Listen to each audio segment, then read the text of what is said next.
when it's combining it all together.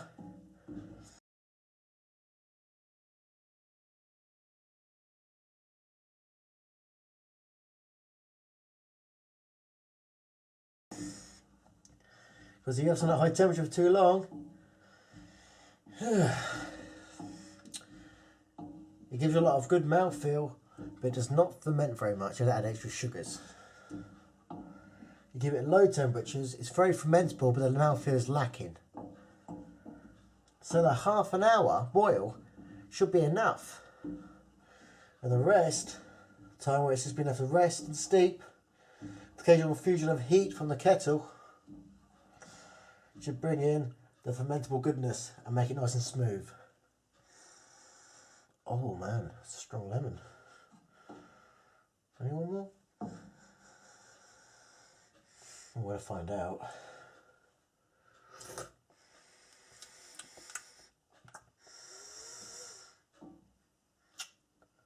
Needs one more.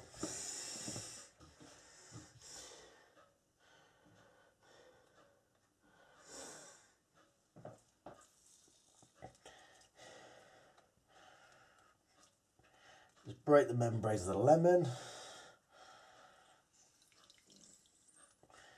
and basically crush it. Any seeds over you can get will filter with a sieve. It's not really a problem for me. Crush the membranes. Use the skin as like basically a bowl.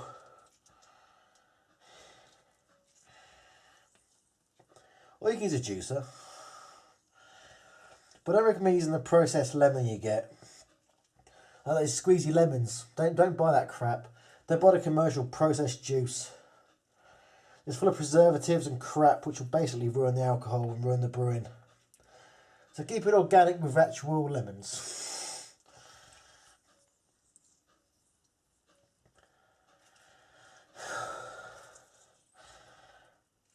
Boom, juiced. Now that get comfy, and it'll do its thing. And the hygiene is key. Always wash your hands. If you have bad hygiene practices, it's going to come back to haunt you.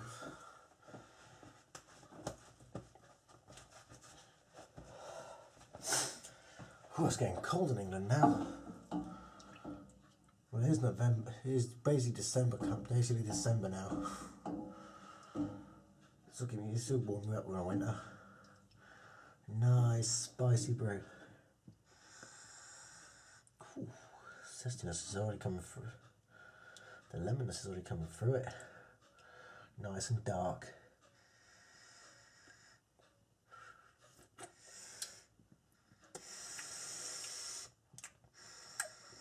I can taste molasses. I taste all the ginger. I taste the mix. I taste all the mixed spices. Taste the lemon zest. Being based by anything you want in. If you like a flavour or a spice, it will work in this mix. So going crazy. It's all good.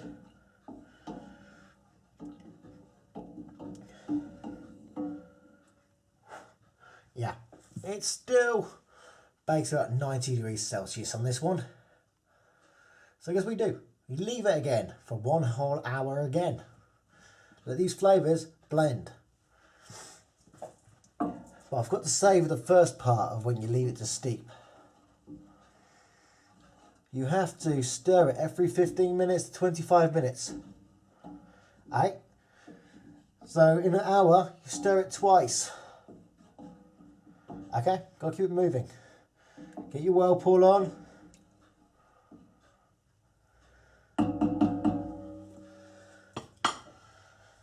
The lid goes back on. Or if you haven't got, if your lid hasn't got a lip, just put it half on like that, so the steam can escape. So I've got a lip, I'm going to put it down. Alright, see you guys in an hour.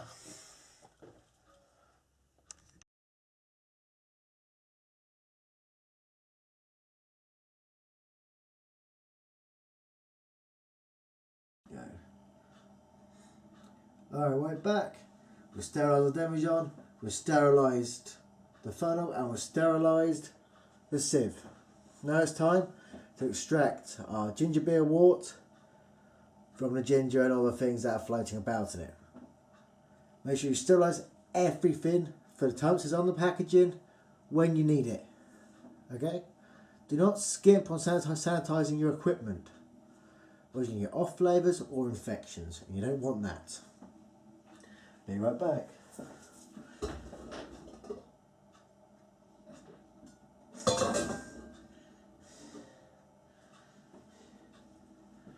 Now here is the wort. All the wort in its glory. Yeah. That's when we move this into the sink. Trust me, this will attract ants, pests, flies. I mean, seriously, you spill this stuff anywhere, animals are going to love it. So don't so if we do it in a way you can easily clean up after yourself.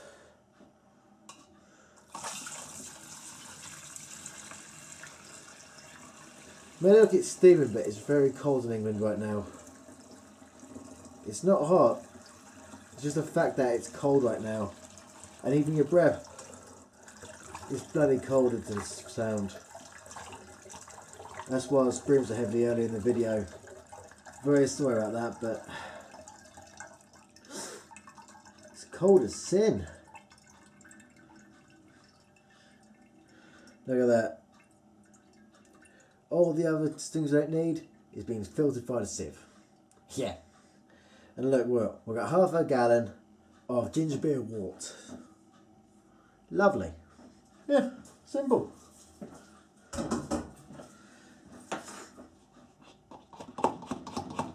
Separate that out. That's done its job. Even as with half a gallon of wort. And yes, before you say it, I've already added yeast nutrient already, so yeah, I did it off camera. Habit yeast nutrient is boring. It's just yeast nutrient, 1 teaspoon per gallon. Yeah, nothing too exciting, is it now? But to a beginner, yeah. But I've covered it in my yeast video. So, want to hear about that? Look at my yeast brew theory. Okay.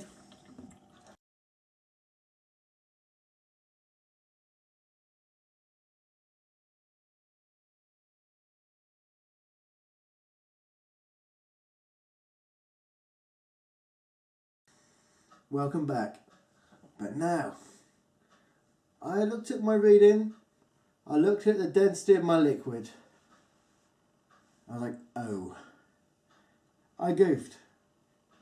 1 gallon at 1.5 original gravity. No. That's gonna blow, that's gonna foam up. I'm going to blow off a tube. Yeah. So I split the batch between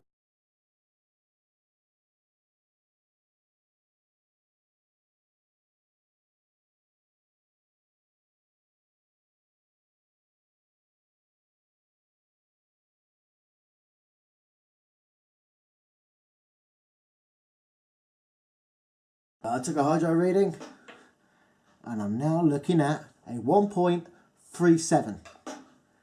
Feel much safer with this than before. I just got stupid, man. You have a couple of beers, you're doing your thing. You know what, I'll do something dumb. Yeah, don't do that. I'm a human being. You can't judge me for wanting to make ridiculous ginger beer, right? Yeah. But anyway, it's showtime.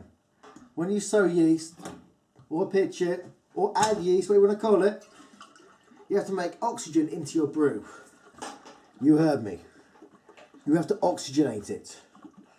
So you want to whip it round, get some bubbles in it. Because the yeast ain't going to take if there's not enough oxygenation in the liquid. Now you want a nice froth. The yeast are going to take like a hot knife through butter.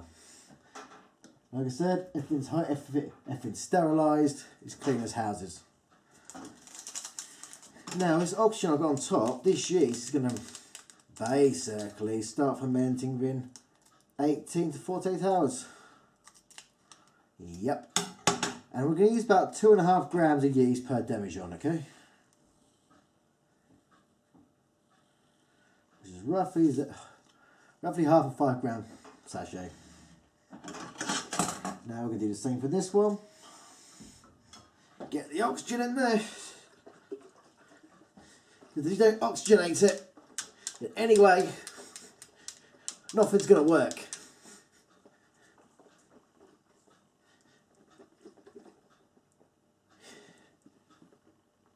That's nicely oxygenated. But when you add your yeast to the top, you leave them for a couple of hours like that, and they'll basically do their thing, and you'll see a croissant layer build on top, which is a layer of foam. Yeah. Make sure you don't fill your demijohns too high. Once I come out the top, then you're going to need a blow off pipe. Alright. Let's get this oxygenated up real good. That'll do us nicely. Safety cap's bubbling away. 2.5 grams of yeast going in this one as well.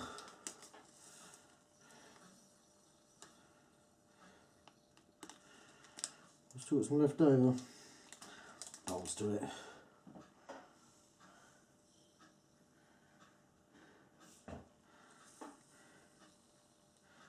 Use it alright, why not? If I have too much yeast, I can just save it at the bottom and make yeast starters out of it. If I use excessive amounts of yeast, it doesn't really bother.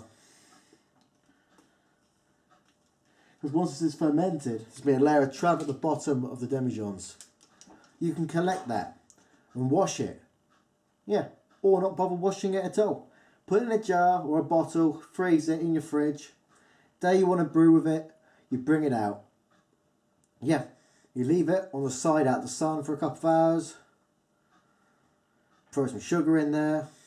We'll get them warm, room temperature. And they'll carry on fermenting. Yeah. Dump it in your new wort. Well, it was made in this cooking demo. And you, my friend, have made yeast starters. 1 sachet can become 4 or 5 jars, depends how much trub you get, which is the yeast cake at the bottom of your demijohns. Now we'll do part 2 when this is fermented out, and we'll talk about the next stage. Rack in and